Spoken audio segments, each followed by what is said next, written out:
Hello Capricorn, Sun, Moon, Rising, and Venus signs. Kamusta kayo? Sana po nasa mabuti kayong kalagayan. Welcome back po sa Star Tarot. Kung bago kayo dito, welcome din kayo. Thank you for your support. I truly appreciate it. God bless you all. Capricorn, paunang mensahe po ninyo ay Six of Cups. Ayan. So, parang may reunion dito, magkapatid or magnanay. No? Yan ang na-pick up ko rito. Baka matagal na kayo hindi nagkikita, no? At may reunion kayong dalawa. Pwede rin naman na hindi lang kayo, di ba? For others of you, baka yung pamilya talaga ninyo, yung namimiss ninyo, maaaring magbabakasyon kayo, uwi kayo, magkikita-kita kayo, yung ganon, no?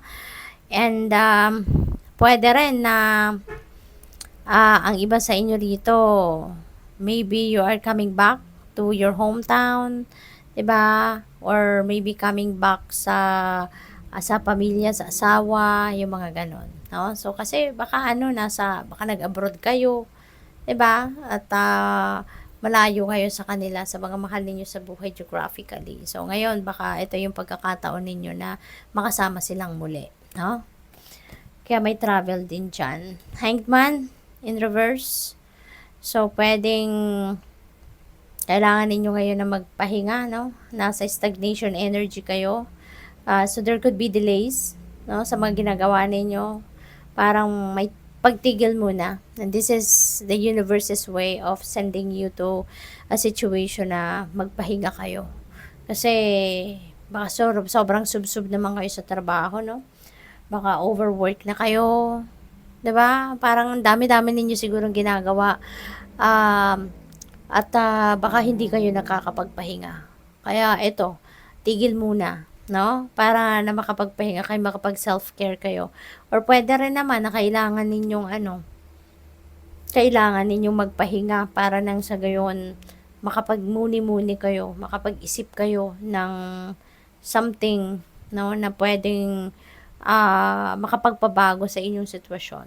'Di ba? For the better, no? Yung ganon. What else?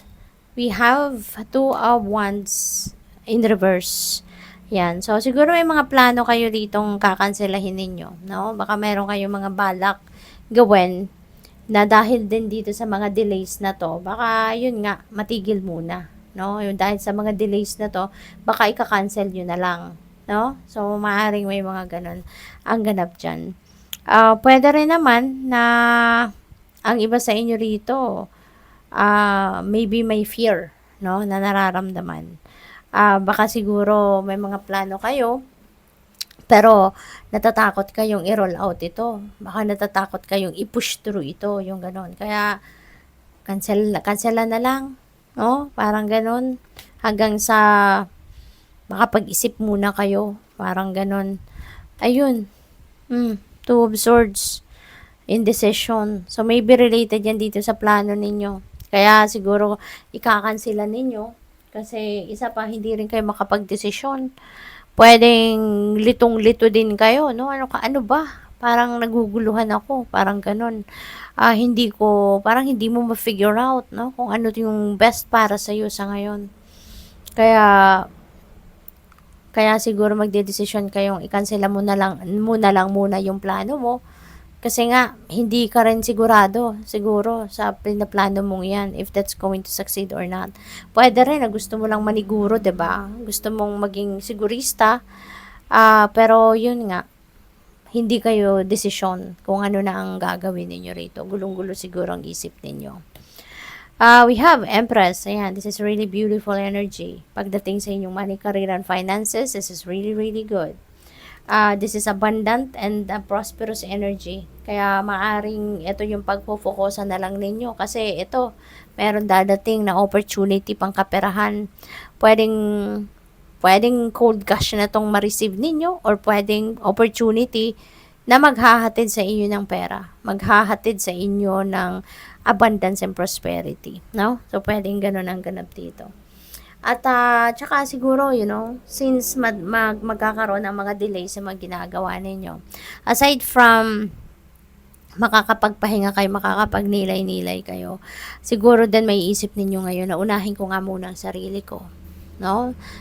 Baka ma-realize din ninyo na ang mga delays na to na nangyayari sa buhay mo is so that maalagaan mo din muna yung sarili mo. Makapag-recharge ka, 'di ba? Makapag-rejuvenate ka. So maaring ma-realize mo din 'yan. Kaya pwedeng self-care muna din ang gagawin mo sa ngayon. What else? We have Knight of Pentacles. Ayan, speaking of, parang nasabi ko kanina, nagsisigurista ka. No, parang ganon. So, ito, talaga magsisigurista ka. You've learned a lot of lesson na, no, in the past sa mga dealings ninyo. At ngayon, ayan, ipinapractice mo na. No? You're going to move slowly, carefully, 'di ba? But surely. Kaya yun ang napakagandang natutunan ninyo sa mga experiences ninyo in the past. You're wiser now, you're clever now, you're smarter now. Alam mo na, no? Lalo-lalo na pagdating sa negosyo, pagdating sa kaperahan, pagmamanage ng pera. Ano na kayo niyan? Gamay na gamay nyo na yan, no? So, siguro negosyante din kayo or baka nagtatrabaho kayo sa talagang business, no? Pwede rin na ang iba sa inyo ay talaga namang marami na din kayong alam, no? Sa pagpapatakbo ng negosyo, marami na kayong alam sa pagmamanage ng pera, kaya na kayo ngayon matalino na kayo masyado ngayon.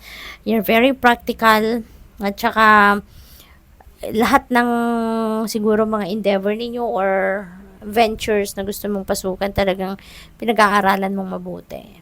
No? Hindi ito yung minamadali mo, hindi ka na ito yung nirarush mo, kundi you're going to study it further. O ano man ito. Wow, Ace of Pentacles. So, swerte ninyo, no, Capricorn. Pagdating sa pera, swerte ninyo sa ngayon. We have Ace of Pentacles. This is a new beginning. Pagdating sa pera, no, pagdating sa kaperahang aspeto ninyo, maraming blessings talagang pwedeng dadating. Now, this is an offer. Tingnan mo, kamay yan ng universe. Pentacle, that represents money itself, or kaya opportunity na maghahatid sa inyo ng kaperahan, no?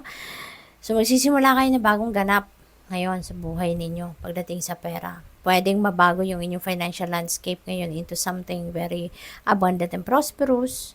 May windfall of money dito na pwedeng dumating. Maaring pwedeng may pamana dito na talaga malaking pera. 'Di ba? Or oportunidad ng bagong trabaho, additional na trabaho, additional racket, unexpected income. Yung mga ganun ba? No? Money could come from various sources. No? Kaya magiging talaga kayo rito. Pwedeng maging yayamanin na kayo rito, no? Or ito na yung simula ng pagyaman ninyo, ganon. High Priestess, ayan, ito yung kailangan ninyo, no? Para dito sa mga kaguluhang ito, 'di ba? Ito yung sa inyo, reminder sa inyo, no?